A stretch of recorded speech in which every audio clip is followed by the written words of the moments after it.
Buenas noches a todos y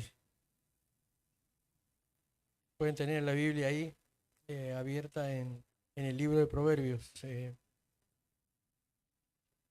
Más valioso que el oro se refiere en el tema de hoy. Vamos a hablar de un tema vital en la escritura, que es acerca de la sabiduría, pero la sabiduría bíblica. El versículo lo he tomado de Proverbios capítulo 3, versículo 13, pero lo vamos a extender un poquito más en el contexto. Voy a tratar de ir lo más despacio que pueda y para ganar tiempo he escrito los versículos porque cuando voy a la Biblia vamos a demorar más. Vamos a tratar de ver varios versículos en esta noche para aprender acerca de lo que es la sabiduría. Sé que hay muchos metales que son más valiosos y cotizan más que el oro, pero en la palabra de Dios, la sabiduría de Dios, la sabiduría bíblica es más valiosa que todo. Y también que algunos versículos que he tomado, algunos van a coincidir con tu Reina Valera 60, otros son de la nueva versión internacional y otros son de la nueva traducción viviente. Así que no se asusten. Dice así, 3:13 al 18. Dichoso el que haya la sabiduría y se encuentra con la inteligencia. Son más provechosas que la plata, sus frutos son más valiosos que el oro refinado.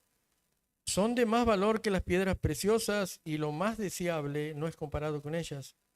Con la mano derecha ofrece una larga vida y con la izquierda ofrece riquezas y honra. Sus caminos son un deleite y en todas sus veredas hay paz. La sabiduría es un árbol de vida para los que echan mano de ella. Dichosos los que no la sueltan. Proverbios 3, 13 al 18. Pero lo que vamos a ver es en la reflexión en esta noche, está en el libro de Proverbios, en el capítulo 1. Dice así hasta el versículo 6. Los proverbios de Salomón, hijo de David, rey de Israel, para adquirir sabiduría y disciplina, para discernir palabras de inteligencia, para recibir la corrección que da la prudencia, rectitud, la justicia y la equidad, para infundir sagacidad en los inexpertos, conocimiento y discreción en los jóvenes. Escuche esto el sabio, aumente su saber, reciba dirección el entendido para discernir proverbio y la palabra y los dichos de los sabios y sus enigmas. Bueno, oramos. Señor, damos gracias al abrir tu palabra y al abrir tu palabra para que ella nos enseñe y nos dé en esta noche la sabiduría que tanto necesitamos. Oramos en el nombre de Cristo Jesús. Amén. Tenemos que saber en primer lugar qué es un proverbio. Un proverbio es un dicho sencillo, práctico, poético, muy autoritativo. Para poder saber de un tema en el libro de Proverbios, deberían juntar los versículos que hablan de un mismo tema o encontrar un libro o un archivo donde ya estén los temas agrupados y los versículos ahí agrupados, se refieren a ese tema. Un proverbio es un dicho de sabiduría. Yo podría compararlo con comer un caramelo. Creo que hay tres formas de comer un caramelo. La primera sería tragarlo de una, así como si fuera una pastilla de paracetamol y pasó nomás. La segunda sería morderlo y corre el riesgo de que te rompa un diente. Y la tercera, yo creo que sería saborearlo. Y esa es la idea de la sabiduría. Cuando uno tiene un proverbio, es deleitarte, saborearlo, entenderlo, conocerlo y poder llegar a practicarlo. Y vas ganando una experiencia muy grande. La Biblia no es como manual que prepara los pilotos de avión. Ellos tienen como 30 tomos donde por cada cosa que sucede en el aire hay algo que les dice qué hacer. Y especialmente en momentos de adversidad, le dice apriete el botón tanto, el otro botón, este no apriete. Bueno, ellos saben todo. Pero la sabiduría bíblica no es así. No hay una respuesta para todo ahí dentro de la Biblia. De manera de que teniendo aún el manual, es un proceso de experiencias de vida donde nosotros en esas experiencias de vida podemos ir aplicando la palabra de Dios. Entonces, todas las oportunidades que se van presentando en la vida, aquí que vemos en el texto, son una oportunidad de Dios para crecer en sabiduría. Como les decía, ahí lamentablemente no vamos a encontrar en el camino un semáforo rojo que diga, no, por aquí no puedes. Otro verde que te diga, dale nomás. Y uno amarillo que te diga, bueno, precaución. ¿Eh? Tampoco en la Biblia vas a encontrar dirección, la dirección de la casa donde vas a vivir, el nombre de tu esposa y cómo va a ser su personalidad y carácter. Eso no está ahí. Por eso tenemos que tener la capacidad de poder discernir. No hay algo puntual, por ejemplo, en lo cual vamos a tratar nuestras debilidades emocionales, nuestros enojos, nuestra apatía, nuestra desorganización, que a la larga eso puede hacernos mucho daño. ¿Qué quiero decir con esto? Pasa como los alimentos en los jóvenes. Cuando son jóvenes, ¿no?, comen todo lo que se les antoja, lo que es saludable y lo que no es saludable, porque normalmente no les hace nada. Por ahí un síntoma, un ataque de hígado y nada más. Pero al otro día ya vuelven a comer lo mismo.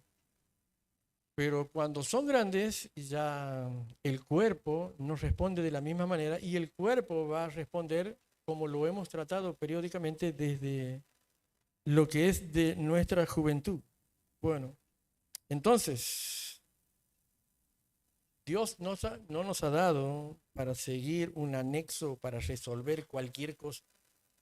Entonces, la sabiduría es discernimiento, entendimiento, comprensión y prudencia. Entonces, seguramente vos debes conocer a personas que son buenas y morales. La sabiduría tiene un gran componente de bondad y de moralidad, pero para nada es todo. Porque la sabiduría nos hace personas prudentes. Seguramente vos debes conocer personas que son buenas y moralmente correctas, pero que son personas muy imprudentes para tomar lo que es buenas decisiones. Entonces, un punto de aplicación es esto. Puede que vos te jactes de tus buenas creencias, puede que vos te jactes de que en tu corazón y en tu mente tienes la verdad y conoces la verdad, pero algo diferente es tener la habilidad para aplicar la verdad y para aplicar el conocimiento. Y en eso quizás nos falta, y por eso es que no llegamos a tomar lo que son decisiones prudentes. Entonces, la sabiduría del conocimiento puesto en la práctica para resolver situaciones que se encuentran en la Biblia, en la palabra de Dios, que se pueden encontrar a flor de piel, y hay otras que son deducibles y que necesitan discernimiento. Vamos a ver algunas palabras como para poder entender lo que es la sabiduría, porque la sabiduría bíblica es un tema muy, pero muy amplio. Por eso es que de entrada les pedía paciencia. La primera palabra es, todas las palabras que voy a decir están en Proverbios capítulo 1, versículo 1 al 6, que yo les he leído aquí, que lo tengo al principio anotado. La palabra disciplina, disciplina significa entrenamiento sacrificado, tenacidad y perseverancia. Pero quiero advertirles algo. Una cosa es que nosotros nos manejemos en todas estas palabras con la cultura occidental. Y otra cosa es la cultura oriental donde la Biblia se escribió. Ese es el contexto. La cultura oriental, a lo que yo les he dicho, tiene un componente más. Y ese componente es que al sacrificio, a la tenacidad y a la perseverancia, disciplina para un hebreo es ser presionado por su instructor.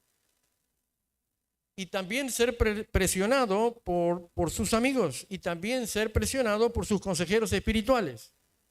Este es un componente que no nos gusta mucho. Y que también la persona que recibe esa disciplina se siente bendecido. Porque naturalmente no tenemos una predisposición a la disciplina y menos a que nos presionen y que alguien quiera sacar un paso más de fe. Que algún instructor nos diga, vos podés dar más de lo que estás dando. Podés dar más para el Señor de lo que estás dando. Entonces, ese es el concepto de disciplina. Tres cosas sobre este tema quisiera. En primer lugar, la sabiduría se nutre con la confrontación. La sabiduría se nutre o se alimenta con la confrontación. Proverbios 27:5 dice así: más vale ser reprendido con franqueza que ser amado en secreto. Más vale ser reprendido con franqueza que ser amado en secreto. Más vale alguien que te marque tus errores, que lime tus equivocaciones y que te llame la atención sobre tus malas decisiones, que uno que te ama en secreto y te consiente, viéndote que te estás equivocando. A esto me refiero con disciplina, sacrificio, tenacidad, perseverancia, presión del consejero y presión del instructor. La segunda cosa es, la sabiduría se nutre de nuestras equivocaciones. Como el perro vuelve a su vómito, así el necio repite su necedad. En muchas cosas puede que seamos sabios, pero en otras tenemos que reconocer la necedad. El necio no es un tonto, ¿no? Ya vamos a ver. Aquí el necio es alguien que está en un círculo vicioso de equivocaciones. Y es una calecita de la cual no sale nunca. El sabio es el que también se equivoca, pero mediante la reprensión, mediante la presión, mediante el consejo, en un momento sale porque sabe que a largo plazo va a estar arruinando su vida. Segundo punto, vamos al tercer punto. La sabiduría se nutre del sufrimiento que Dios permite en nuestras vidas. Y Dios permite sufrimiento. La escuela del sufrimiento también es la escuela de la confrontación. Porque a veces cuando falla el instructor, cuando fallan los amigos y cuando fallan los consejeros, es ahí donde Dios interviene y Dios disciplina. Por eso dice Proverbios 3, versículo 1 al 12, la sabiduría se nutre, no menosprecies, hijo mío, el castigo de Jehová, ni te fatigues de su corrección, porque Jehová al que ama castiga, como el padre al hijo, al quien quiere. Bueno, entonces no temamos de ser reprendidos o amonestados en muchos temas que no nos estamos manejando bien y que necesitamos sabiduría, ¿verdad?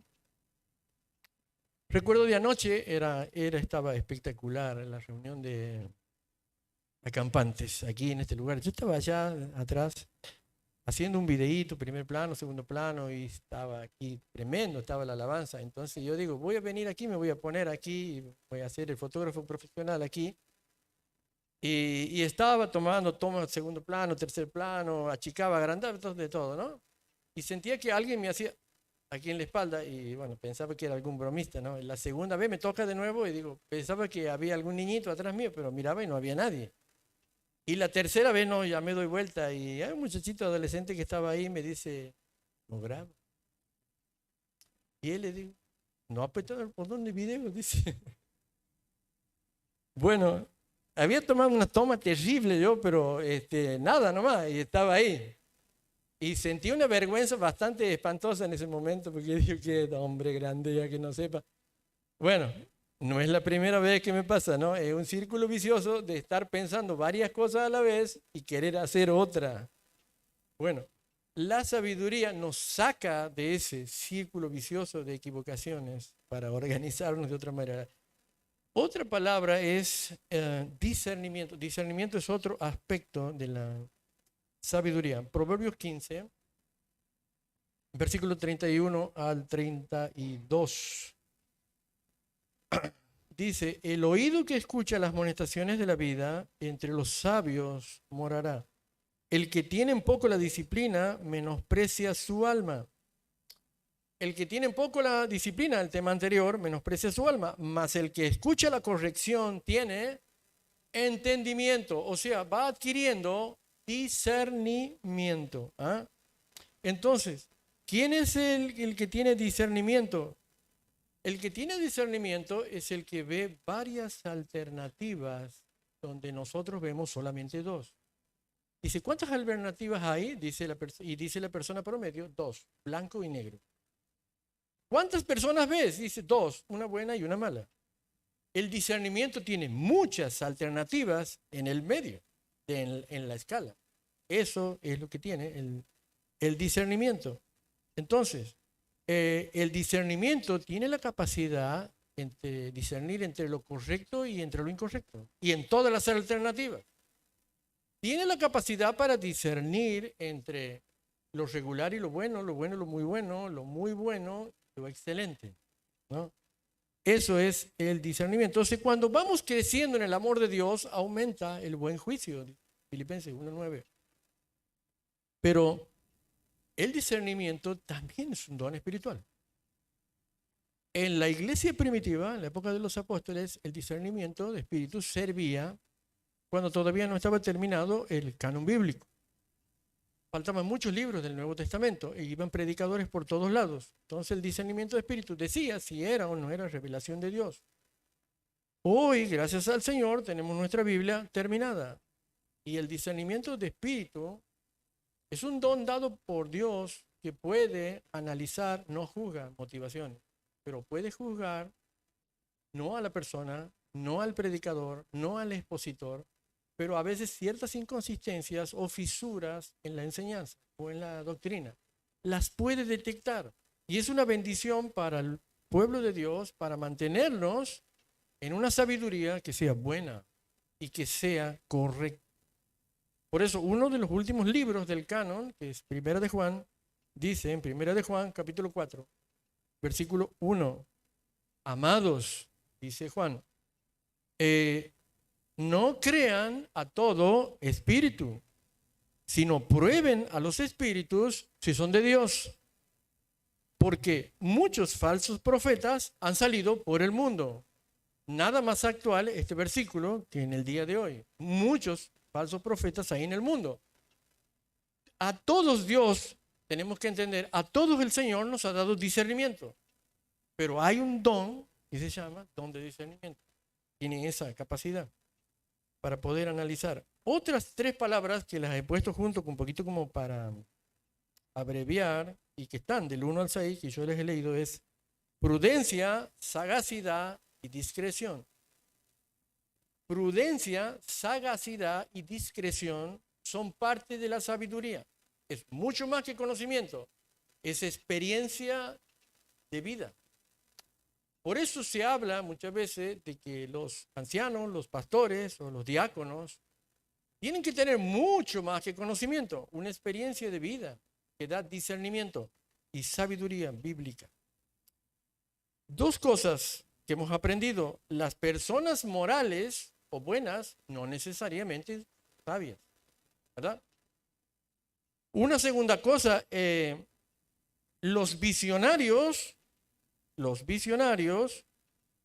saben a dónde debe ir, pero muchas veces, normalmente, no saben cómo hacerlo.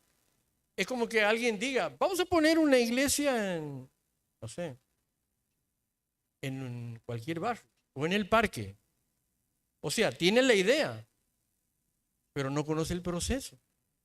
No sabe cómo, quién irá, cuáles son los recursos, cuál es la proyección a los años, cuáles son los obstáculos, cuáles son las necesidades, cuáles son las dificultades que van a aparecer. Bueno, todo eso es absolutamente necesario. Proverbios 22:3 dice así: el avisado ve el mal, ¿verdad? Mas los simples pasan y reciben el daño. Bueno, si hay alguien que es un ejemplo de prudencia, sagacidad y discreción, es Nehemías. ¿Qué significa en el Antiguo Testamento estas tres palabras? Básicamente significa planificar y vivir estratégicamente. Planificar y vivir estratégicamente. Pero en la realidad hay una gran tensión que el sabio sabe manejarla. ¿Cuál es? el equilibrio que hay entre la intuición y la planificación, lo ideal y lo real, la audacia y la fe. No es fácil de manejar, ¿no? Hay personas que son estratégicas, planificadoras y perfeccionistas, pero tienen un enorme problema con la ansiedad y enormes dificultades porque todo el mundo alrededor no es así, ¿no? Bueno, entonces hay una gran tensión ahí alrededor. Y Nehemías es un ejemplo clásico de lo que estoy diciendo de prudencia, sagacidad y dirección. Y ustedes me dirán, ¿por qué? Él estaba en el palacio en Susa, a 1000 kilómetros de Jerusalén. Y desde ahí él nunca había visitado Jerusalén. Sin embargo, a 1000 kilómetros vio el problema, vio la solución. Pero ¿sabes qué? Vio los pasos, vio los procesos, vio cuántos recursos se necesitaban, cuánta gente se necesitaba. Las cartas del rey para solucionar el problema de los traspasos de provincia a provincia. Los alimentos, pero no solamente eso, supo cómo iba a construir el muro y cómo iba a redistribuir las tareas. En 120 años no había podido reconstruirse el muro y Nehemías lo hizo en 52 días. Miren, eso es lo que se llama prudencia, sagacidad y discreción.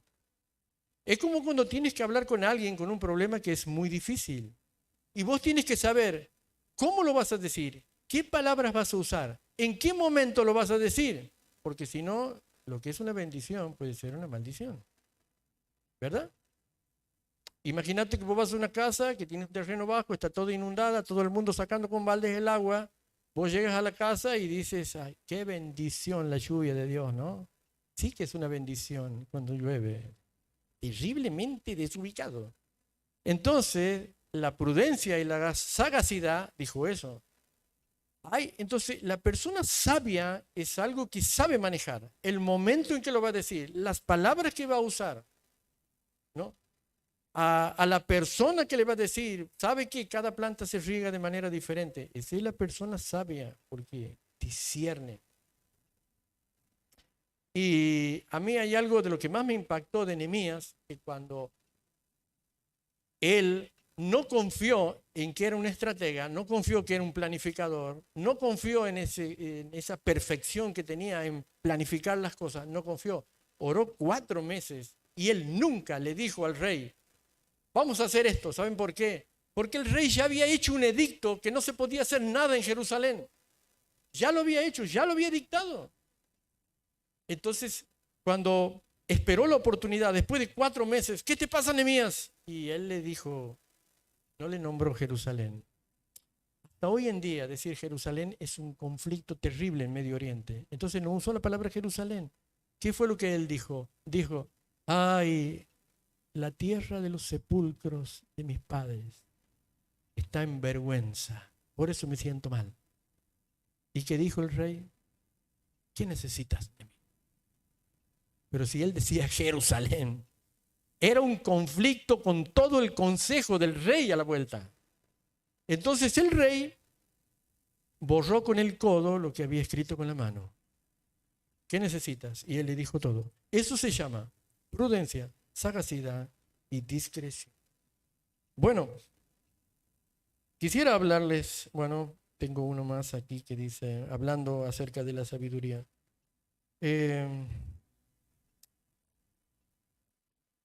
Sagacidad también es saber manejar lo que es sabiduría mundana o cultural de sabiduría de Dios, sabiduría celestial, dice Santiago, y sabiduría terrenal.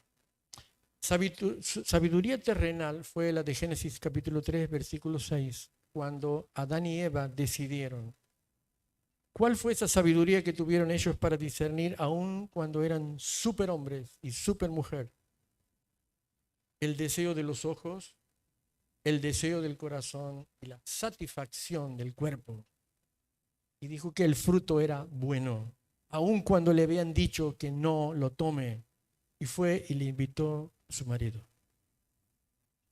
Eso es éxito o sabiduría según mundo, pero la sabiduría según Dios es Isaías 52:13. Dice así: He aquí mi siervo actuará con prudencia, será exaltado y engrandecido, y será muy enaltecido. ¿Por qué digo éxito según Dios? Fue un éxito absoluto lo que vino a hacer Jesús en este mundo. Pero para el mundo fue un acto de debilidad de Dios, dice Pablo en 1 Corintios. Lo que él hizo fue algo insensato, un acto de debilidad, indigno de un rey. Como un rey iba a morir crucificado, pero fue un éxito para Dios el Padre y fue glorificado. Él murió en la cruz y cumplió el propósito de salvarnos a todos, a toda la humanidad. Aun cuando Él fue escupido, cuando Él fue golpeado, en ningún momento se volvió atrás. Y fue un tremendo éxito para el cielo.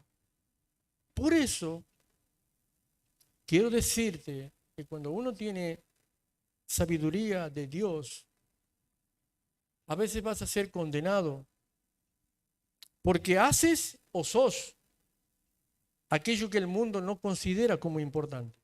Y el mundo te menosprecia, el mundo te confronta o el mundo te avergüenza. Porque tu sabiduría es sabiduría de Dios. Porque lo que haces es éxito para Dios, pero es fracaso para el mundo. Capítulo 1, versículo 5, ya de Proverbios dice: escuche esto el sabio y aumente su saber, reciba dirección el entendido.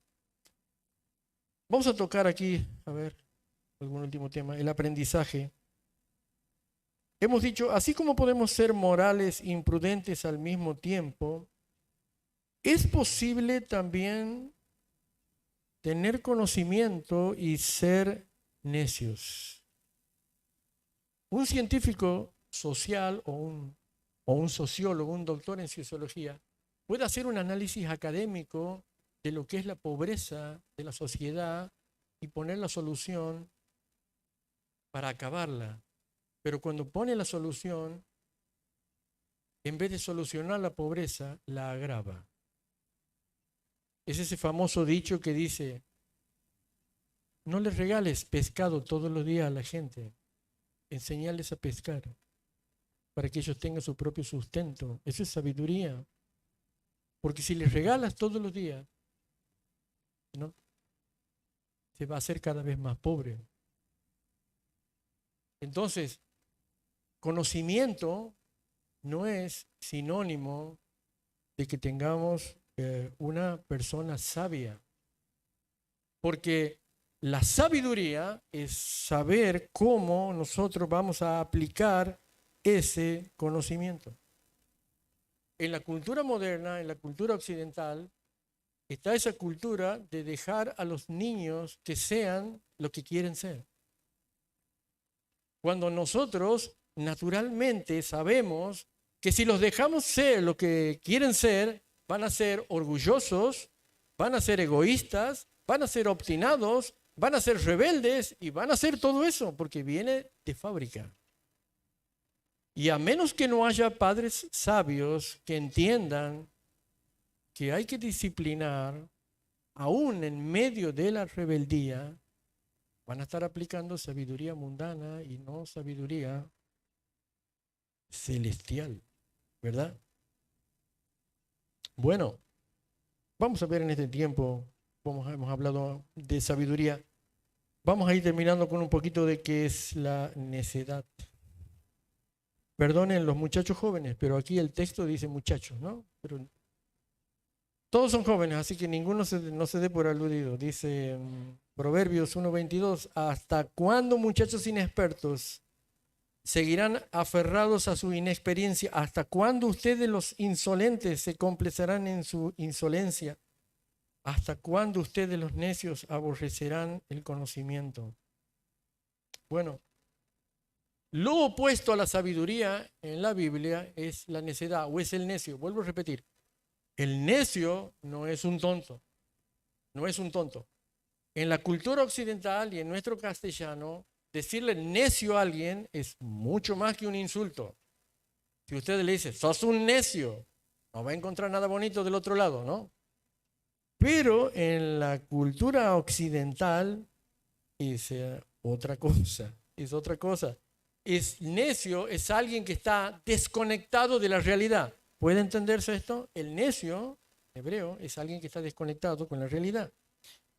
Dice Proverbios 21-24, orgulloso y arrogante y famoso. No, perdón, me equivoqué. Mateo 7. Jesús dice que el insensato o el hombre, el necio, es como alguien que construye su casa sobre la arena y no sobre la roca sólida de su palabra y la sabiduría. A ver, ¿cuáles son los ejemplos para hacerme entender? El necio dice que él puede tratar su cuerpo como quiera. Yo me he cansado de escuchar decir de personas, bueno, de algo hay que morir. ¿Has escuchado esa frase? Dice, no, pero no hagas eso. Bueno, de algo hay que morir. Pero tiene que dejar de fumar. Bueno, pues hay que morir, de algo vamos a morir. Dice, ese es necio. Puede tratar su cuerpo como quiera, puede tratar a las personas como quiera. Él dice, ya soy así, tiene que aguantarme. ¿Alguna vez escuchó eso? Yo ya soy así, mi personalidad es así, ¿qué va a hacer? Aguantame como soy. Es el necio. Trata su cuerpo como quiere, trata a la gente como quiere. Básicamente, el centro del problema, que el centro no es Jesús y que el necio no ama lo que Dios ama. No ama su cuerpo, no ama a las personas y Jesús dice, no es su centro. ¿Cuál es el final del discurso? Estamos diciendo la frase, que no. Al final del discurso, no sé, habrán pasado 10 años, 20 años, 30 años, 40 años, el necio va a decir esta frase, nadie me quiere, nadie está al lado mío, nadie se interesa por mí y me he quedado sin amigos. Eso dice al final del camino. La persona que no quiere su cuerpo, que no quiere las personas y que Jesús no es su centro. Vamos con el otro. Este es un poquito más fuerte. El insolente, dice el insolente. Este es el versículo que quería leer de Proverbios 21-24. Orgulloso y arrogante, famoso por ser insolente, es quien se comporta con desmedida, dice, soberbia. La estrategia del necio insolente son palabras que describen al necio. La palabra del insolente es alguien que es sabio en desacreditar a las personas. De frente o sutilmente. Desacredita a las personas. La lectura es, yo lo podría hacer mejor. Siempre esa lectura es del insolente. Yo lo podría hacer mejor. Por eso es que es orgulloso y arrogante.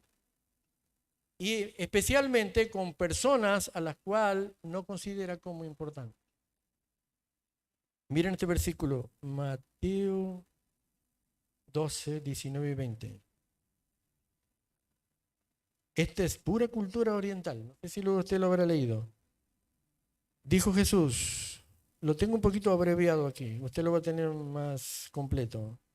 Dice Jesús, no disputará ni gritará.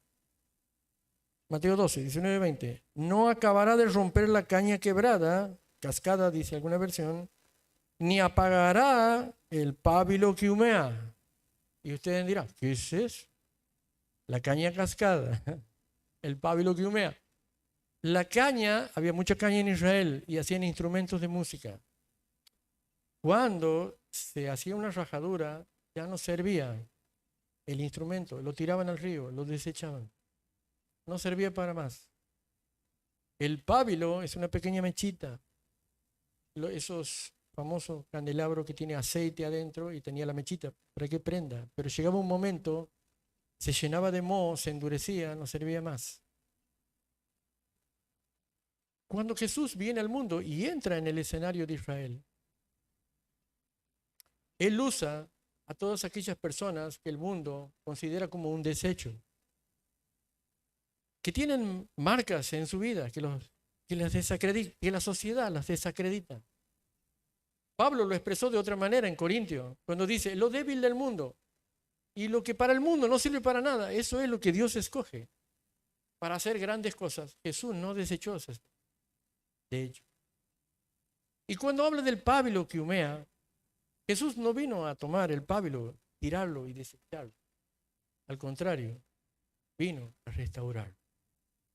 Y esto habla de testimonio.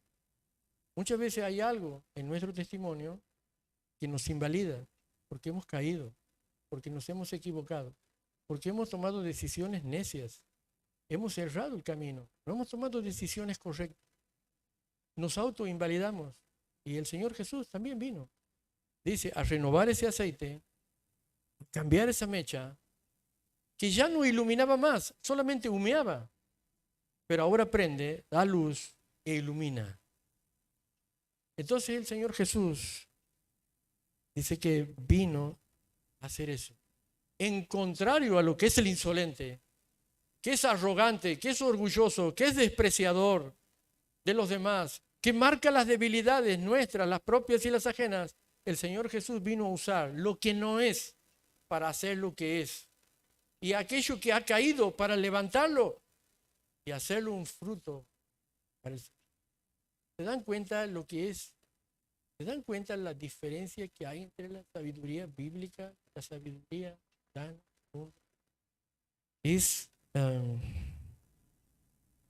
algo abismal.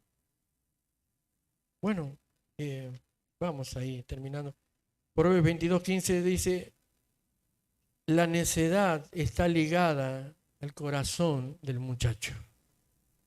La necedad está pegada al corazón del muchacho. Y hay que sacarla, ¿no? Los jóvenes. Más la vara de la corrección lo alejará de él. Entonces no hay que tener temor. Cuando son niños, de disciplinarlo y amonestarlo en el Señor. Porque naturalmente son rebeldes. Y cuando son grandes también, hay que corregirlos. Palabra final. He hablado mucho de sabiduría, he hablado mucho de necedad. Una palabra final acerca de cómo ser sabios. Dice Proverbios capítulo 2, a partir del versículo 3. Si clamaras a la inteligencia y a la prudencia dieres tu voz, si a la plata la buscares y la escudriñares como tesoro, entonces entenderás el temor de Jehová y hallarás el conocimiento de Dios. Porque Jehová da la sabiduría y de su boca viene el conocimiento y la inteligencia. Aquí hay una aparente contradicción interpretativa. ¿Por qué? Se los digo rápido. En el versículo 3 dice que la sabiduría es algo para buscar, pero también dice que es para pedir. La sabiduría llama, dice, llama, vení, apropiate de mí, lee, estudia, aprende, discerní, sé sabio. Pero también es algo para pedir, dice, en oración. Dice Santiago, si alguno es falto de sabiduría, pídala a Dios, cual da abundantemente sin reproche.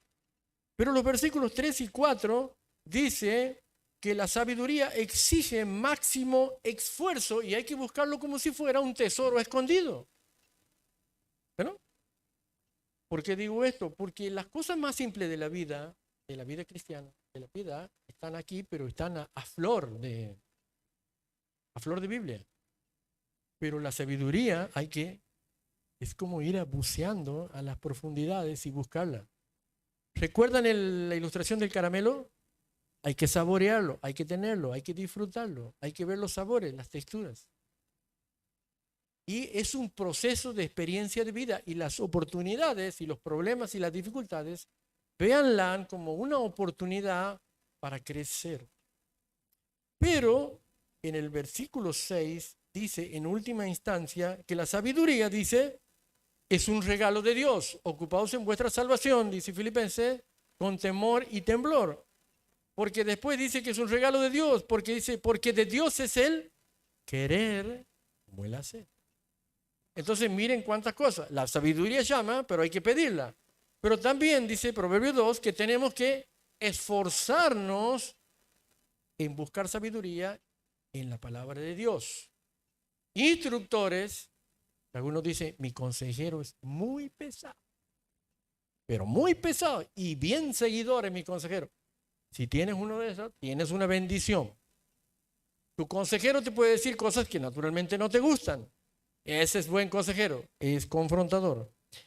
Pero también la sabiduría es un regalo que Dios nos da, porque Dios nos ha regalado la palabra de Dios, que es la verdad.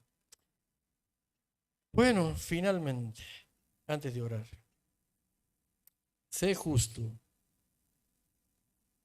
Dios hace una distinción entre los justos y los malvados, ¿no? Entre los justos y los malvados. Y nosotros podemos creer que estamos hablando de un moral y de un inmoral, ¿que no? Persona buena, persona mala, blanco o negro. Bueno, en este caso ya he tenido que ir a buscar un erudito del Antiguo Testamento para que defina esto, que es justo, como lo entendían los judíos, y se llama Bruce Walther.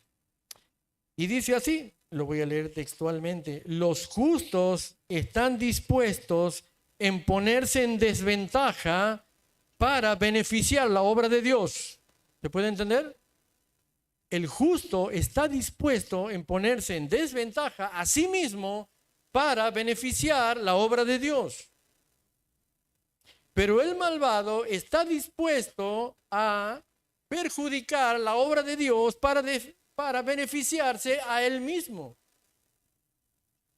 El justo dice: los bienes que yo tengo, mis capacidades y mi talento están a disposición en parte y en gran parte para beneficiar la obra de Dios, porque todo lo que tengo proviene de Dios. Pero el malvado o el necio, el que no tiene sabiduría, el insolente, el indisciplinado, el inexperto, dice: todo lo que yo tengo lo he ganado con mi propio sudor y no estoy dispuesto a darlo. Dios dice: necio, lo que tienes lo vas a perder todo hoy. ¿Para quién será? Entonces, el fin del discurso es que la sabiduría llama, la sabiduría tenemos que pedirla, la sabiduría tenemos que esforzarnos a buscarla mediante la palabra y mediante la oración, pero la sabiduría es un regalo de Dios, que es una bendición a futuro para todo aquel que la posee. Por eso es el título del mensaje: más valioso que el oro, más valioso que la plata, más valioso que las piedras preciosas. Bienaventurado aquel o aquella que la posee y que no la suelta nunca más hasta el último día de eso. Padre, en esta noche queremos darte gracias al abrir tu palabra en este libro grandioso, Señor, que nos has dejado, el libro de Proverbios, sabiduría práctica para la vida. Claramente entendemos, Señor, por tu palabra, que hay muchos aspectos de nuestra vida en la que somos necios, inexpertos, insolentes, y muchas veces tenemos imprudencia, falta de tacto. Somos así, Señor, y tenemos que luchar cada día con eso. Entendemos, Señor, que tú nos has dejado la sabiduría en tu palabra, pero también el hombre sabio aprende de las disciplinas de la vida. Gracias por las pruebas. Gracias, Señor, a veces por los sufrimientos, porque también nos enseñan. Dejamos, Señor, todo en ti, orando en el nombre de Cristo Jesús. Amén.